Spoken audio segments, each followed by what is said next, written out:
Hi there, welcome to Area 51 Raceway. Today we're going to pretty much talk about um, tuning a Carrera car for a wood track. And I'm also going to do one for, I would say, kind of like a light tune for a magnet car, even though, the magnet hides everything. But we'll go into truing that and, possibly even keeping the existing motor or changing it to something a little bit more, with a little bit more power if you want it. It's an option. And I will explain that in a moment here.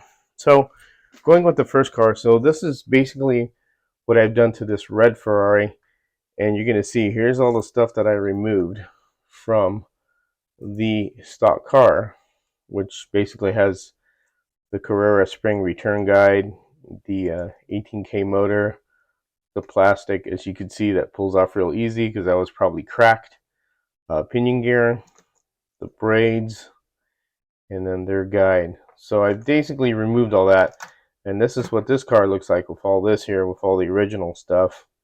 You can see I removed all this, and we're going to go with doing what we're going to do here with this car. And basically what I've done is already have done it. So as you can see, the mods on this car that I've done is changing the guide to CG slots rear mounting guide, and this is just basically a screw-in piece, and this is what it looks like. They do provide you a guide if you want to use their guide, but I don't want to use that guide for this particular one, but it's an option. You could do that if you want. See how that works out. And here's the part number, CGG-A08, excuse me, and this is a rear mounted bolt-in guide.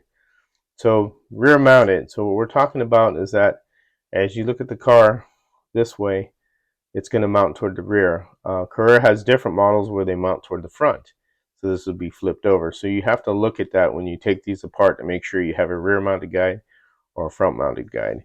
And that's really important. And for now, I don't have a sample of a front mounted guide at the moment. So I can't show you, but I'll get a photo in there. So anyways, this is basically what we have here is a rear mounted guide. And then what I've done is I've replaced it with a Slotting Plus deep wood guide. Now this can be trimmed. Obviously this is pretty long, and aside from your standard Carrera one, you could always trim that down if you need to your preference. I'm going to leave it long for the moment, and then I may trim it down just depending how how the performance will be. I know with the Corvettes I trim maybe one or two little tabs off it, but I can't remember at the moment right offhand. And as you can see, the slot invasion guide, if you were to go for the slot invasion guide, how much you would have to trim off there, which wouldn't be only one little slat, to be honest. And that's what I'd probably end up doing with this one. But I'm going to leave it long for now. And then I use tin braided, copper tin braided, or tin coppered braided SCC braid here. Cash can't even say that. So this is from Slot Car Corner. This is the tin braid. Let me make it sound easier that way. And then I used eyelets on this one in particular, and the Slot Car Corner wiring. And then I used a 22-500 ball bearing motor. I like this motor as a selection for these cars on a wood track because they seem to zip around real nice. They have hardly any magnetic effect really, or hardly any braking, to be honest. And I could check that with a magnet marshal to see what they look like. But I like them because I don't like a lot of brake. That's just my style of driving. If you want to stay with the 18K motor that comes with it, you could do that as well. Or you could upgrade to a Predator 22-500, or you could even want to switch the Carrera motor because you just don't want the Carrera motor and go with the 18K Predator motor. Now, for a wood track, this does real well. For Carrera, if you were to put this and take your magnets out, you'd have to lower the speed on your control unit because this is pretty sensitive when you push the thumb on the throttle on it with your thumb controller. So you'd have to really set this at like speed number 3. You know how to have the dots, so the third dot, and then a lot of braking for it, and brake 4 when you do your the dots on the controller. It's the settings, so you do it at 4, and this would make it pretty tameable and easy to drive. Now, if you intend on just going non-mag, and I would recommend the 18K motor or keeping the original motor, because this will be a little bit more easier to drive on a plastic track with non-magnets because the surface is different. But on a wood track, this is a pretty good motor. As you can see, the two Corvettes that I did on a video not too long ago, how they ran real good. But this is going to be set up for the wood track. I am going to leave the magnets as an experiment because I could take this down to Area 51, the plastic track, and run it on there.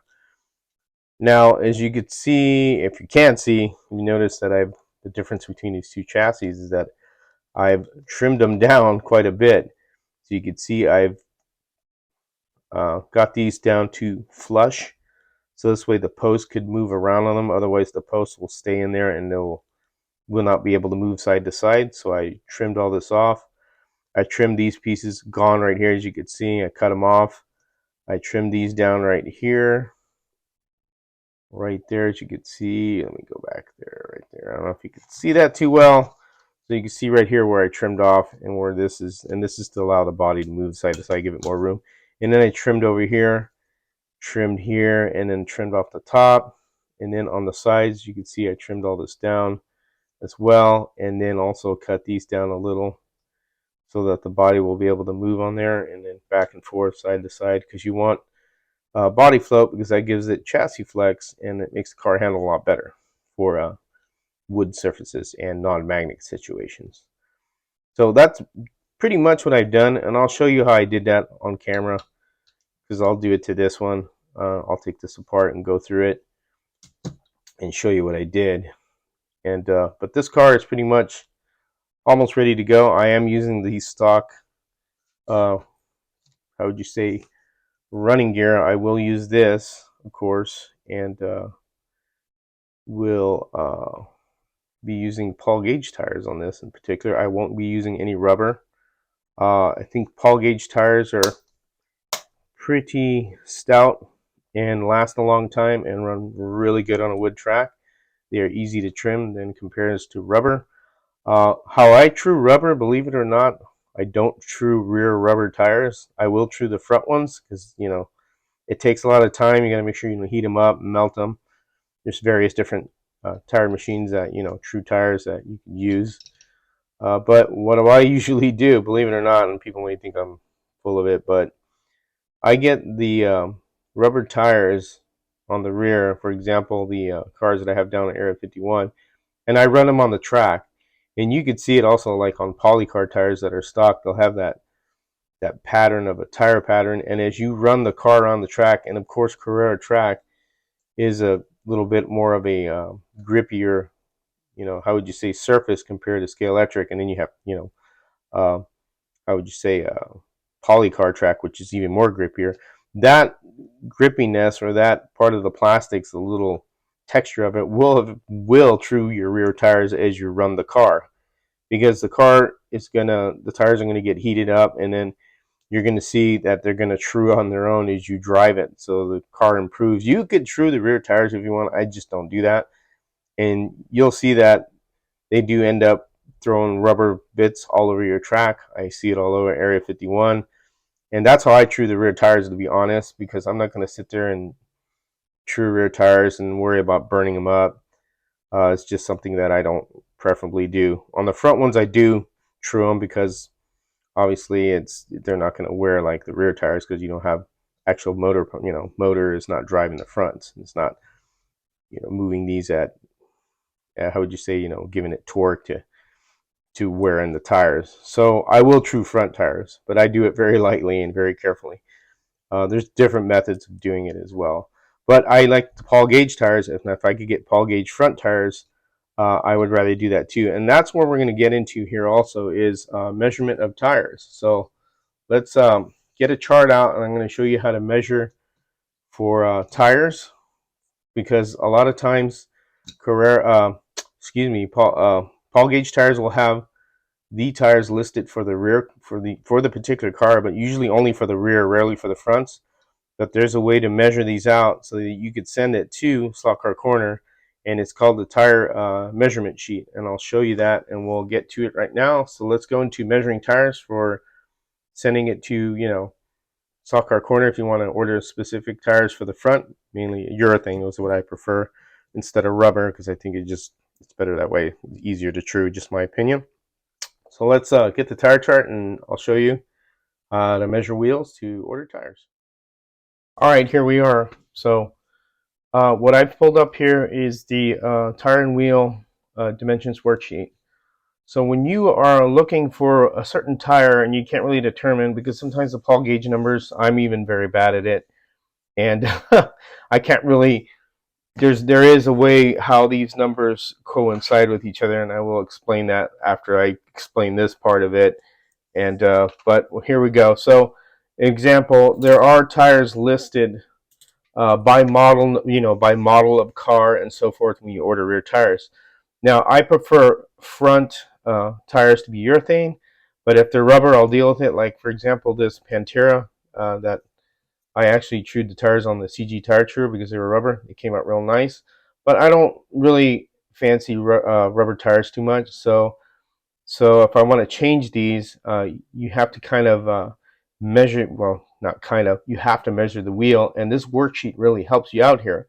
So all you need is the caliper. And then this is from Slot Car Corner. They do have this worksheet on there when you look on the tire and wheel section. And what we're going to do is we're going to measure, and I'm going to go over this, measuring this on camera. So you get a piece of paper, or if you have this printed out, you could always get a piece of paper and put the dimensions that they're asking for. So A, B, C, D, F, and G. And I could write that on there. Got a pen because I don't have this printed out. I have this on my iPad. So I'm going to show you. So what you're going to do is remove the tire, and your first measurement is A, so center rib. So if you look at this right here, I'm going to expand this. This says A right there. So they're asking center rib outside diameter. So in this case, on this rib part is the center rib, and what we're going to do is zero our caliper. We're going to go right here and go to the outside diameter center rib. So we got rounded out, so say about 17, which, it's you could put the exact numbers if you want, but I'm going to say, hold on a second here, 17. So my first measurement, center rib A, I'm going to write it down here, will be 17.00 millimeters. Okay, got my first measurement. Second measurement is shoulder outside diameter, so B. So here's your shoulder right here. They're talking about this part. And what you're going to do is you're going to get your caliper and you're going to measure it. And you're going to go right about there. So I'd say, you round off, say about 15. I'm going to go 15 millimeters. And that will be my measurement. If you want to put exact figures, you can. If you feel comfortable doing it that way more than what I'm doing, I'm sure Steve will gather what, he'll either round it out and he'll get you the right size tire, no big deal, but that's totally up to you. Now we have overall width on C. So as you can see right here, remember, this is depicting the axle, so the wheel's in this position. As you look at it, obviously, and I didn't explain that the first time, but that's basically what you're looking at. So we want measurement C to be overall width. So that would be this overall width of the tire, or the wheel, excuse me. So that'd be about, say, 9.5. So we'll put 9.50 millimeter under measurement C. And then we're going to go with center rib, which is D. And that would be this right here, the width of this. So your center rib width. We're going to go right here and get this in here. And we'll go with 5 point, we're going to round it off and go with 5.5. All right, even though I'm showing 5.73. Again, like I said, you could put the exact, well, we'll go with 6 actually. We'll go with, let's say 6.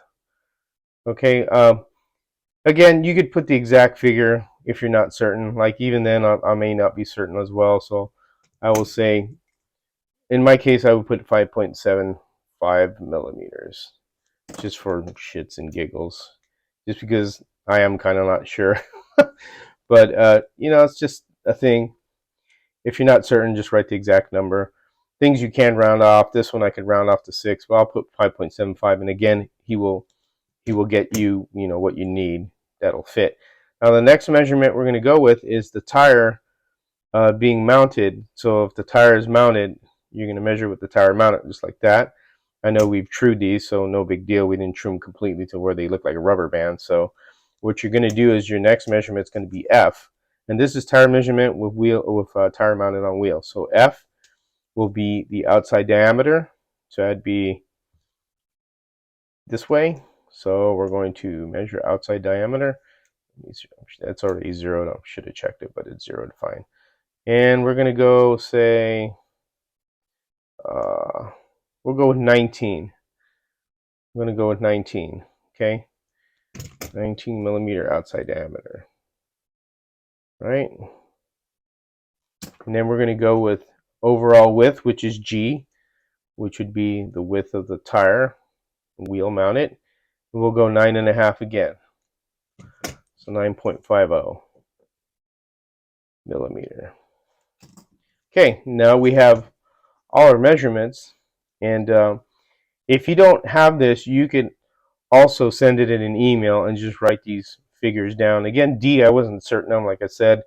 If you're not sure, just write the exact what you're writing exactly down, what's on the caliper, and it's no problem. Steve will round it off or figure it out, or if he has any more questions, I'll ask you. But this is a real excellent way to figure out what tires you need. And then you email this to Slot Car Corner, and you just basically put, here are the tire dimensions per tire and wheel dimension worksheet, and he'll know what all these are, A, B, C, D, because he has this obviously, where he's at.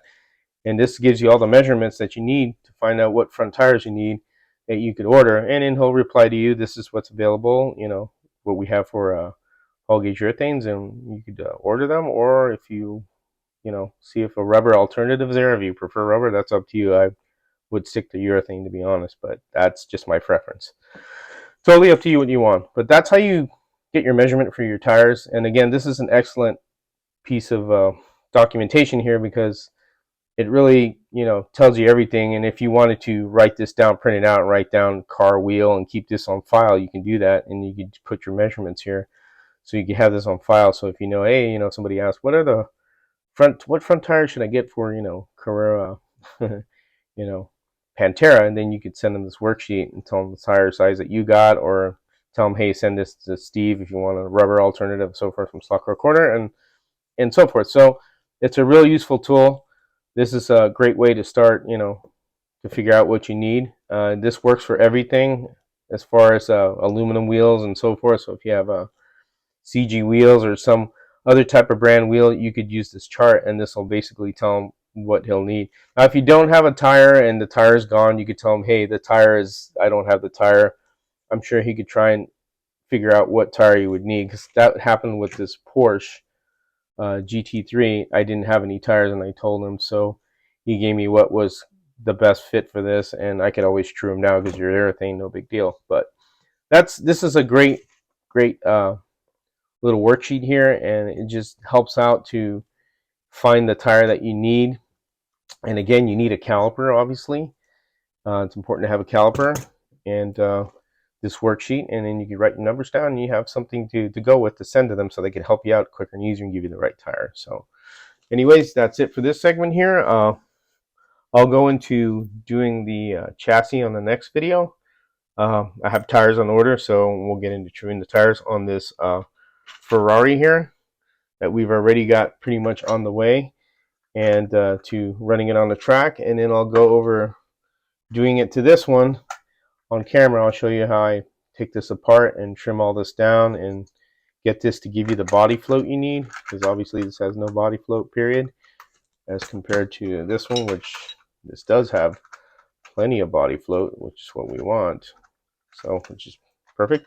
So that's it from Carrera 51 Raceway for this part one. So I hope you enjoyed the video, and as always, take care and have fun racing.